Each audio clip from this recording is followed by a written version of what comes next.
En 1977, Michel Polnareff, alors exilé aux États-Unis, sortait sa chanson Lettre à France. Lors d'une interview donnée à CNU, le chanteur avait tenu à clarifier un malentendu sur son titre mythique. Ce samedi 23 décembre, le prime de la Star Academy s'annonce particulièrement chargé pour les élèves, qui multiplieront une nouvelle fois les performances exceptionnelles. Cette semaine a été marquée par le retour des anciens professeurs de l'émission, Armand Altaï, Kamel Ouali, Christophe Pina et Oscar Sisto, qui ont donné le ton aux académiciens. L'ex-professeur de danse mythique de la Star Academy n'a pas hésité à leur remonter les bretelles après les évaluations, estimant qu'ils n'avaient pas donné le maximum. Oscar Sisto n'y est, lui aussi, pas allé de main morte, en reprenant notamment Candice, pas assez impliqué à son goût. Comme toutes les semaines, les deux répétitrices Marlène Schaff et Lucie Bernardoni sont venues annoncer aux élèves les prestations du prochain prime.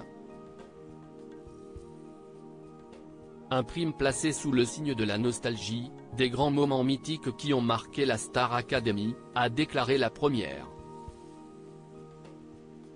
Ce que les apprentis chanteurs ne savent pas, si est que d'anciens académiciens viendront sur le prime pour les surprendre. Les élèves reprendront des titres emblématiques de l'émission, notamment Lettre à France, la chanson iconique de Michel Polnareff, chantée lors de la finale de la deuxième saison de la Star Academy, par Nolwenn et Houssine. L'histoire derrière Lettre à France. Derrière cette chanson, se cache une histoire très particulière. Au début des années 70, Michel Polnareff, trahi par son homme de confiance, se retrouve acculé par les dettes. Ruiné, le chanteur décide alors de s'exiler aux États-Unis, pour recommencer une nouvelle vie. Loin de la France, Michel Polnareff a parfois le mal du pays. Si est ce sentiment qui lui a finalement inspiré l'un de ses plus grands tubes, Lettre à France. En 2022, au micro d'Olivier Benkemoun pour CNU, le chanteur, qui ne se sépare jamais de ses lunettes, avait qualifié ce titre d'hymne des expatriés. L'occasion pour lui d'évoquer un malentendu souvent revenu à ses oreilles. Certains ont pensé que j'avais écrit ce titre pour une fille qui s'appelait France, a-t-il déclaré. Les choses sont désormais claires, pour les derniers sceptiques.